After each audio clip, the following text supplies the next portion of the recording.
With a cold, stark clarity, the truth presented itself to me, not in a guilty whisper or a forgotten text message on a phone. It arrived like an audit report, chilling, precise, and undeniable, written in the lines of a bank statement. A T2. In the morning, the only light in the room came from my laptop screen. I didn't need photos. I didn't need a confession. The transactions told the whole story.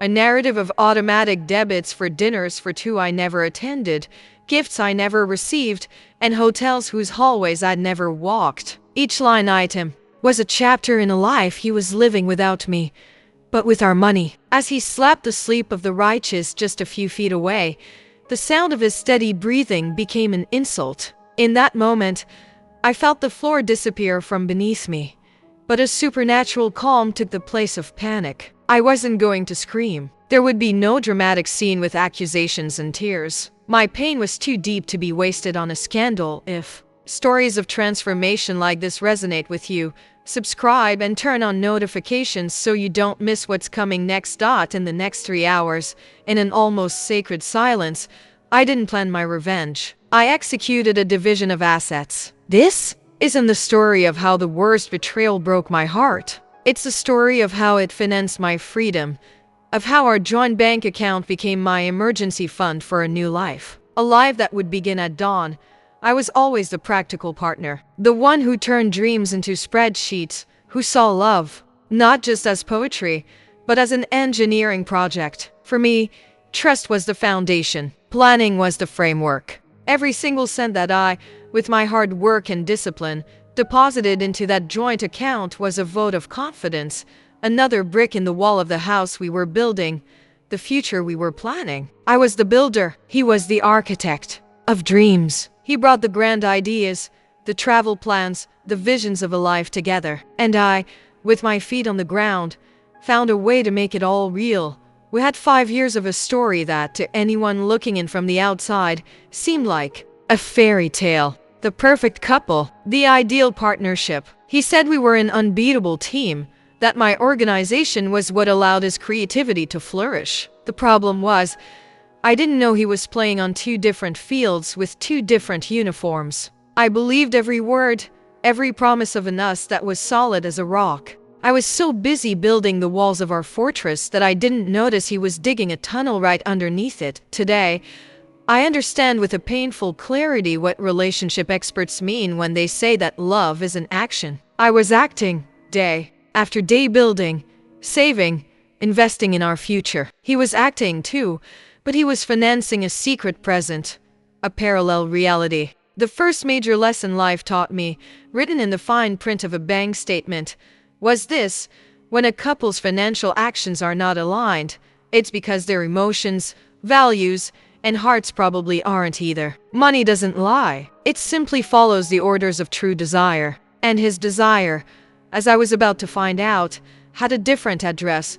The truth rarely arrives like a lightning bolt from a clear blue sky. It usually sends out tremors first, small quakes that precede the big one. And I felt those tremors. I just ignored all of them. It started with small, almost invisible things. Frequent cash withdrawals, always in round numbers. "It's for the contractor, honey," he'd explain with an easy smile. "You know how it is.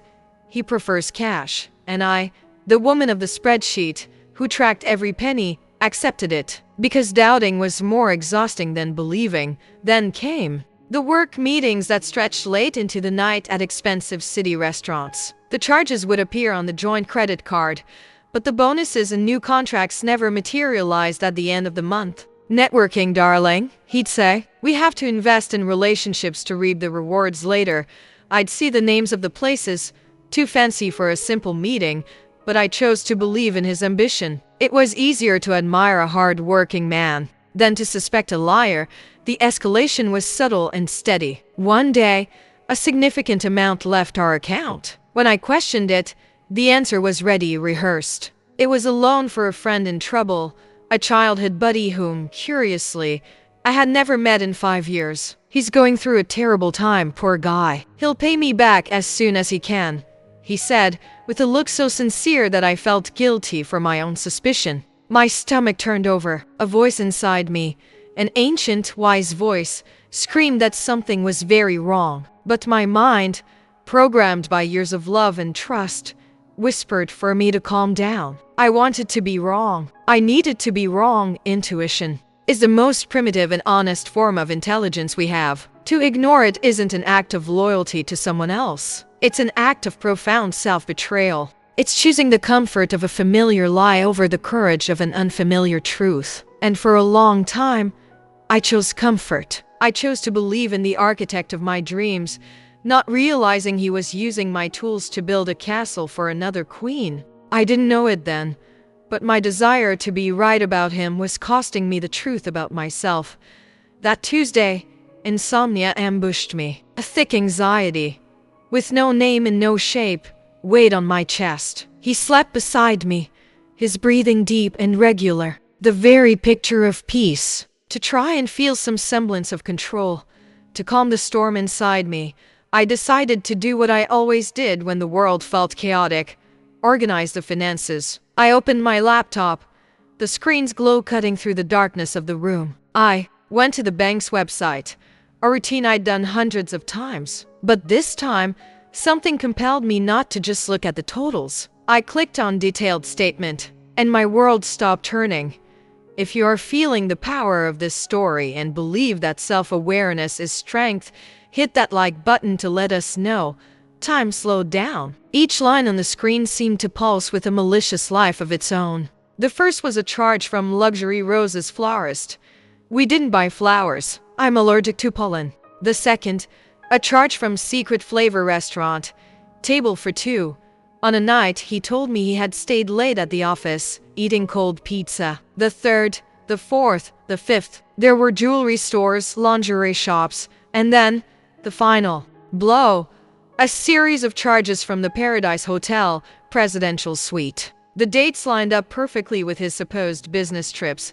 They were always on the same dates I was at home, planning our future, while he was living a luxurious present with someone else. The sound of his snoring, once a comforting background noise, now sounded like the roar of a monster. A metallic, bitter taste filled my mouth. Betrayal tastes like metal and smells like a cheap hotel room, even if the suite is presidential. In that instant, I understood the true dimension of trauma. It wasn't about the money. It was never about the money. The trauma wasn't seeing the transactions. The trauma was the story they told me about my own life. It was the sudden, violent realization that I was living a lie. The man beside me was a total stranger, and the home I was building with such care was just a set, a stage, for the play he was performing. And I, unknowingly, was the show's producer.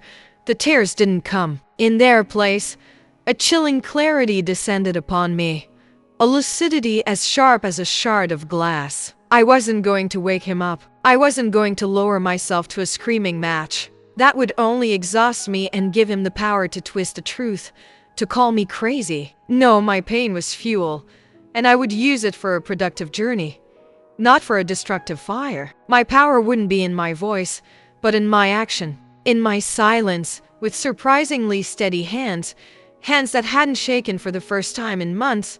I opened a new tab in my browser. In less than 10 minutes, I had a new bank account, solely in my name. It was an empty account, a blank slate, the perfect symbol for the future that would begin in a few hours. I returned to the page for our joint account, that cemetery of dreams and promises. With the precision of a surgeon, I began the operation. I calculated the total balance. I divided it by 2. Not a penny more, not a penny less. It was my share. I had the records of every deposit, of every paycheck that came from my effort. It was mine by right. It was my life's time, my energy, my dedication, converted into numbers. The first transfer went through, then the second, and the third. Each click of the mouse was an affirmation. Each saved receipt was a signature on my own declaration of independence. This is mine, my work, my future. I wasn't stealing. I was reclaiming. Some might call it revenge. I call it a reallocation of assets, a fair and necessary one. When you realize your emotional and financial investment is in a failing fund run by an unscrupulous manager, You don't waste time arguing with him. You rescue what's yours and you get out of the market. And that is exactly what I did. I zeroed out the account. I zeroed out our history. When the first ray of sun came through the window, my bags were already packed, waiting silently by the door. I moved through the apartment like a ghost, collecting the fragments of my life. On the bed on his side where I was supposed to be. I didn't leave a farewell letter full of pain and resentment. I left something far more eloquent. I left a printed bank statement, with each of the traitorous transactions circled in bright red lipstick. Next to the paper, cold and metallic, I left my key to the house. The key to our house, the confrontation as I had predicted, wasn't face to face. It came hours later, through the screen of my phone. First, a confused message. Morning, sleepyhead. Where are you? Then, the panic. What's going on? I tried to use the card and it was declined. The balance is 0. And then, the fury. Missed calls. Messages filled with accusations and exclamation points. What did you do? Where is the money? I took a deep breath. My response was calm, typed with a serenity I didn't know I possessed. The money is where it should be. Half with you, half with me. The records are all saved. I used the statement as a divorce settlement guide. It seems you started dividing our assets a long time ago. I just made the separation official. He tried to argue, to manipulate, to threaten, but I didn't reply again. Silence sometimes is the most powerful answer of all.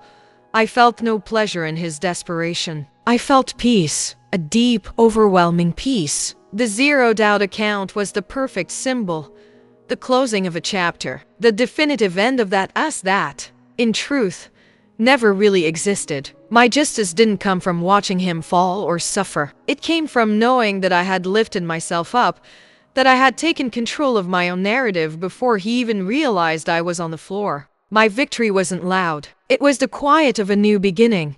Today, the precision with which I manage my finances remains the same. The difference is that now it's born not of fear, but of self-love. The money I recovered that morning wasn't spent on shoes or luxury bags. It didn't buy revenge. It bought freedom. I paid for months of therapy, which helped me rebuild my trust in myself. I invested in a professional certification I had always wanted to do but had always postponed for the sake of our plans. And most importantly, I used it to make the down payment on my own apartment. A small place, but one where every brick, every paid bill, is a testament to my effort and my worth.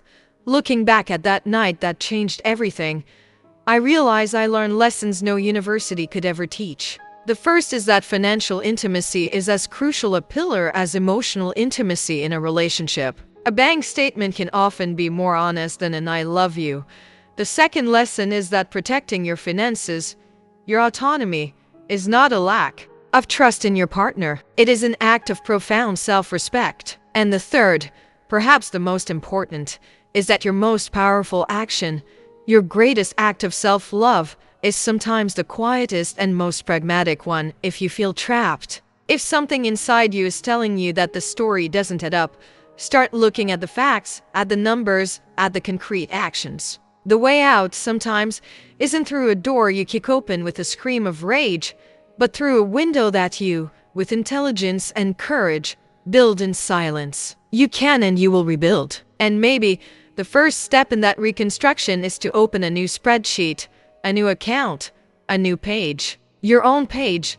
If you made it this far and believe in the power of turning pain into a new beginning, subscribe to the channel and hit the like button. And if you, at any point in your life, have had to transform great pain into an act of power, comment below with the word reborn. Let's show each other the strength of our community. You are not alone.